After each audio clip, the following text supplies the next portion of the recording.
আওয়ামী লীগ ছাড়া নির্বাচন ফলপ্রসূ হবে না। আর আমরা নির্বাচনে সে সময় যাবো কি না যাবো সেখানকার পরিস্থিতি বুঝে আমাকে সিদ্ধান্ত নিতে হবে।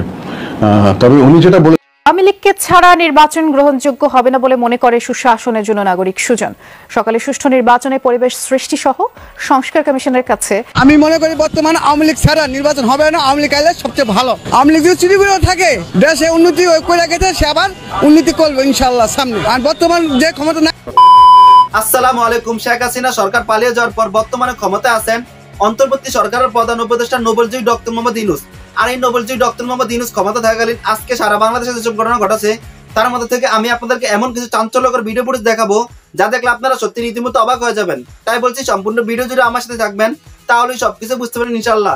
তো দর্শক চলুন আজকে সেই চাঞ্চল্যকর ভিডিও ফুটেজগুলো আমরা প্রমাণ সহকারে দেখে আসি। আওয়ামী লীগ ছাড়া নির্বাচন ফলপ্রসূ হবে না। আর আমরা নির্বাচনে সে সময় যাবো কি না যাবো সেখানকার পরিস্থিতি বুঝে আমাকে সিদ্ধান্ত নিতে হবে। তবে উনি যেটা বলেছেন ওনার কথার মধ্যে আমি একটা ফাঁক বলি। ওনারা যেটা করছেন, একটা আইন করেছেন আওয়ামী লীগকে বিচার করার জন্য। আইনের শাসনের অর্থ হলো আইন প্রয়োগের মাধ্যমে এবং বিচার প্রক্রিয়া শেষ করেই শুধু আপনি শাস্তি দিতে পারবেন। আইন করেছেন বিচার করুন, বিচার করার পরে কিন্তু শাস্তি দিতে পারবেন। কিন্তু ওনারা আইন করছেন বিচার করার শেষ করেননি, তার আগেই ওনারা শাস্তি দিয়ে ফেলেছেন যে কোনো রাজনৈতিক কর্মকাণ্ড করতে পারবে না। আবার ওইটাকে কার্যকর করেছেন, মানে ফাঁসির আদেশ দেওয়ার পরে কার্যকর করেছেন যে ওনাদেরকে ইলেকশনও করতে দেবেন না। তাহলে তো আপনি শাস্তি আগেই দিয়ে ফেলছেন, শাস্তি কার্যকর করে ফেলছেন। তাহলে আপনি বিচারের নামে প্রমোশন করছেন, মানে আপনি তাকে দোষী সাব্যস্ত করবেন বলে ঠিক করেছেন। আমি তর্কের খাতিরে বলছি, কথার কথা যে এটা বিচার হতে চলতে 20 বছর হয়ে গেল, 15 বছর 20 বছর। তখন দেখা গেল যে 20 বছর পরে কোর্ট বললো যে না, আওয়ামী লীগের নিষিদ্ধ করা ঠিক হয়নি। তখন কি আপনি তাকে আবার রিভেল্ট করতে পারবেন? সে তো 20 বছরে তো সে হারিয়ে যাবে, কারণ তাকে নির্বাচন করতে দিচ্ছেন না, তাকে রাজনৈতিক কর্মকাণ্ড। জীবনের সব আয়োজন এখানে একসাথে, সে দল কিভাবে টিকবে? তাহলে আপনি আইনের শাসন হলো বিচার করে শাস্তি দিবেন, আপনি শাস্তি দিয়ে বিচার করছেন। এটা তো আইনের শাসন হলো না, এটা আইনের অপপ্রয়োগ হলো। এবং যেটা সবচেয়ে খারাপ যেটা করেছেন উনি আরেকটা জিনিস, সেটা হল নির্বাচন কমিশন কোনো রাজনৈতিক দলকে সাময়িক স্থগিত করতে পারেন না। হয় স্থগিত করবেন, তার ইয়েটা বাতিল করবেন, অথবা তাতে রাখবেন। ওনারা সাময়িক স্থগিত করেছেন। এটাও আমি মনে করি, আমার ধারণা মতে এটাও আইন সিদ্ধ হয়নি। ফলে ওনারা বিচারের নামে প্রহসন করতে চাচ্ছেন না আওয়ামী লীগের। সেভাবে আওয়ামী লীগের আমি ফ্যান নই, আমি যেটা ঘটনার সাথে বলছি। আপনি বিচার করতে হবে, একটা লোককে বিচারের আগে শাস্তি দিতে পারবেন না। আপনি যে জেলখানে আটকে রেখেছেন তাকে আপনি জামিন দেবেন না, এটা হলো তাকে বিচার দোষী হওয়ার আগে শাস্তি দিচ্ছেন। এটা অন্যায়, এটা পৃথিবীর সব দেশে অন্যায় হিসেবে গণ্য হয়। যতক্ষণ তাকে রায় না দেওয়া হবে ততক্ষণ আপনি তাকে কোনো শাস্তি দিতে পারবেন না। কিন্তু লক্ষ লক্ষ লোককে দেওয়া হচ্ছে, কি বলা হচ্ছে, আওয়ামী লীগের বিএনপি আওয়ামী লীগের আমলে করা হচ্ছে। আওয়ামী লীগের আমলে করা হচ্ছে জন্য তো আওয়ামী লীগকে জনগণ লাথি মেরে বের করে দিয়েছে। তাহলে তো আপনি বলছেন যে আপনি আমাকেও লাথি মেরে বের করে দাও, এটা কি আপনি বলতে চাচ্ছেন? মানে কথা তো ওইটাই আসে।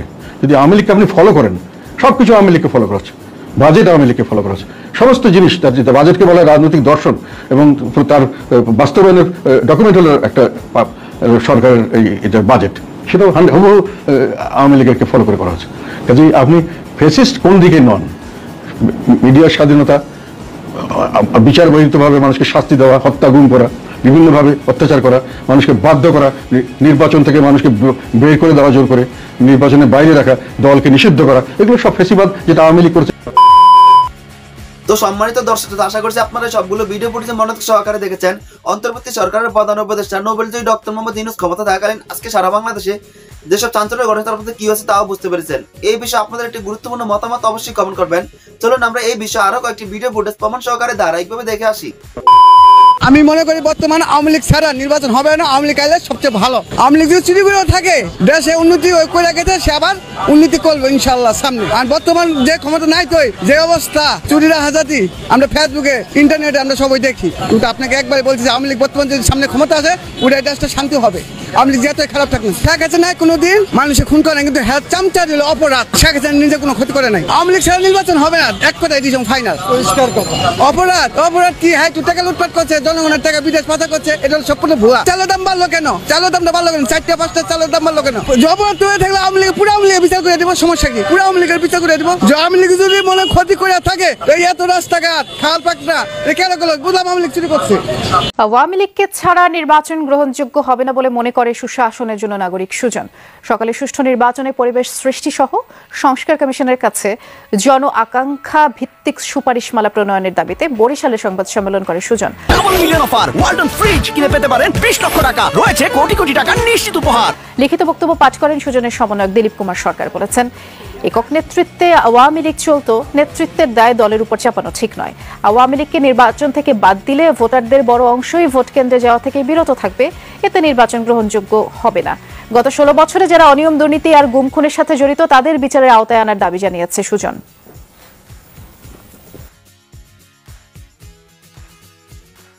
বিএনপিকে ছাড়া নির্বাচন যেমন গ্রহণযোগ্য হয়নি, যদি আমরা ওই দোহাই দিয়ে আওয়ামী লীগ অন্যায় করছে, হত্যা করছে, এই দোহাই দিয়ে আওয়ামী লীগকে যদি এখন আবার নির্বাচন থেকে বাইরে রাখতে চাই, তখন দেখবেন যে বড়। তো সম্মানিত দর্শক, তারা সম্পূর্ণ ভিডিও ফুটেজ জুড়ে আমার সাথে ছিলেন, তাই বলছি সম্পূর্ণ ভিডিও ফুটেজ জুড়ে আমার সাথে ছিলেন।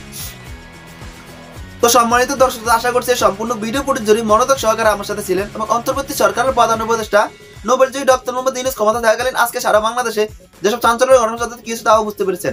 এই বিষয়ে আপনাদের একটি গুরুত্বপূর্ণ মতামত অবশ্যই কমেন্ট করবেন। আজ এ পর্যন্তই, দেখা হচ্ছে অন্য একটি নতুন কোনো আপডেট ভিডিও নিতে।